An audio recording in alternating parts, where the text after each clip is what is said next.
السلام علیکم۔ طالبان کابل سے 90 میل دور ہرات، غزنی کے بعد قندھار بھی فتح کر لیا۔ طالبان کی پیش قدمی میں تیزی، دفاعی تجزیہ کار بھی حیران رہ گئے۔ افغان حکومت کو بڑا دھچکا۔ کیا آپ حالات حاضرہ سے آگاہی حاصل کرنا چاہتے ہیں؟ خبر کے پیچھے چھپے اصل حقائق جاننا چاہتے ہیں تو ابھی سبسکرائب کیجئے ذیل پاکستان کو اور ساتھ ہی گھنٹی کے نشان پر کلک کر دیں۔ افغانستان کے دوسرے بڑے شہر قندھار پر قبضے کے بعد طالبان صوبہ لوگر میں داخل۔ طالبان نے پورے شمالی افغانستان کو فتح کر لیا۔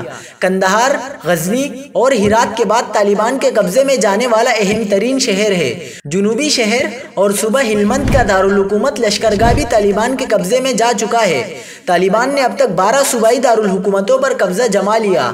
افغان حکومت کابل اور چند علاقوں تک محدود رہ گئی۔ امریکہ اور برطانیہ نے اپنے شہریوں، سفارتی عملے کو نکالنے کے لیے فوجی کابل بھیجنے کا اعلان کر دیا۔